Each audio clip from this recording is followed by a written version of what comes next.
NFL Week 16 Power Rankings coming in at number 32. We have the Houston Texans. Another week, another game where the Texans almost upset a top 5 team in the league, but fell just short. At number 31, I have the Chicago Bears. They were definitely more competitive than I expected them to be versus the Eagles. Despite some insane Justin Fields plays, they still ended up losing. At number 30, I have the Arizona Cardinals. They lost the backup quarterback bowl versus the Broncos. At number 29, I have the Indianapolis Colts. I mean, we all know what happened.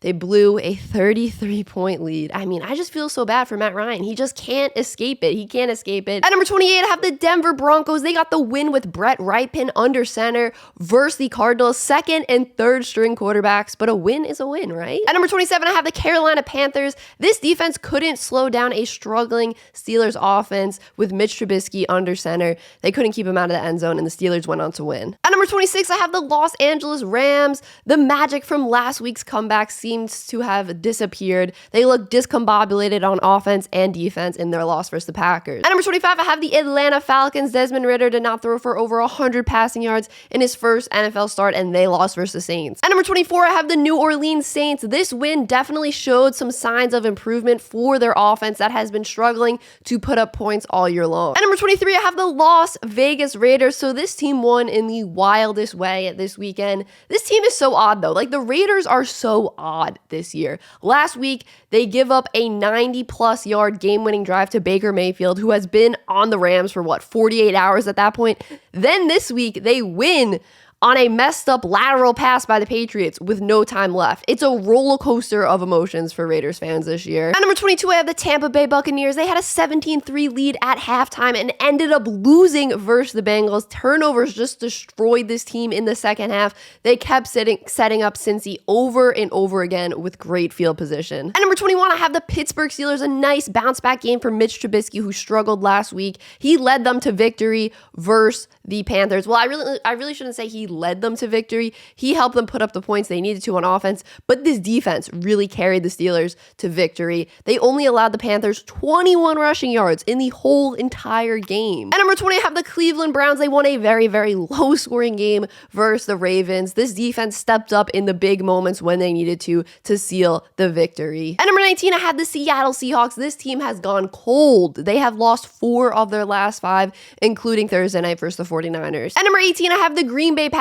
A solid win for them at home versus the Rams, but I gotta be honest, this has been an insanely disappointing season for Green Bay and Aaron Rodgers. Yes, they're technically still in the playoff race, but come on, I don't see them making it. At number 17, I have the New England Patriots. Oof. Just oof is all I can say. I'm curious though. I want to know, what do you guys think is the worst way to lose? The way the Colts did, blowing a huge lead, like the slow burn of a painful loss, or the way the Patriots did, the all of a sudden rip off the Band-Aid heartbreaking loss? I mean, they're both really terrible ways to lose, but which do you think is worse? At number 16, I have the New York Jets. Zach Wilson was back in at quarterback due to an injured Mike White. He couldn't lead them on the game-tying or game-winning drive late in this one, but to be honest, the Jets had terrible clock management during that final drive. I mean, there was literally seconds left and they weren't using their timeouts. Like, what are you saving them for? At number 15, I have the Jacksonville Jaguars. What an insane comeback win for the Jaguars. Trevor Lawrence fumbled with 1:30 left,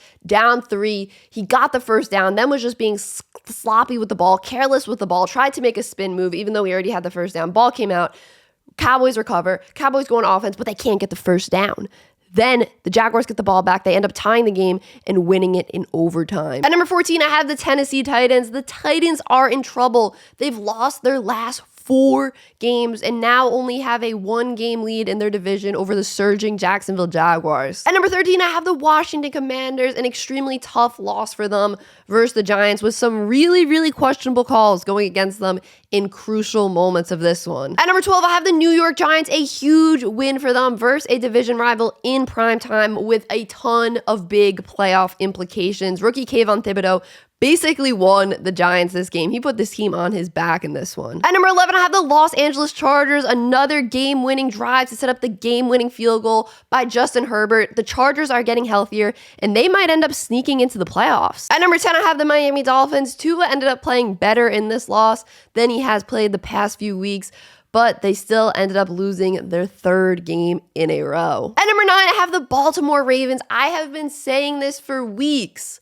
The Ravens needed a number one wide receiver at the trade deadline or a better wide receiver at the trade deadline. I don't care if you were a run-first offense. You need that go-to guy at the wide receiver position. They only put up 3 points versus the Browns. They need Lamar Jackson back ASAP. At number 8, I have the Detroit Lions. The Lions just keep on winning. They've won 6 of their last 7. Their only loss in that stretch was versus the Bills on Thanksgiving, and they only lost by a walk-off field goal. They took down a really good Jets defense this past weekend, and this team is just clicking on all cylinders. Offense and defense are playing really well right now. At number 7, I have the Minnesota Vikings, the biggest comeback in NFL history. It's actually wild. The Vikings had 32 unanswered points at the end of this game. 32 unanswered. That's unreal. At number 6, I have the Dallas Cowboys. Back-to-back rough weeks for the Cowboys. People got mad last week when I said the Cowboys play down to their competition.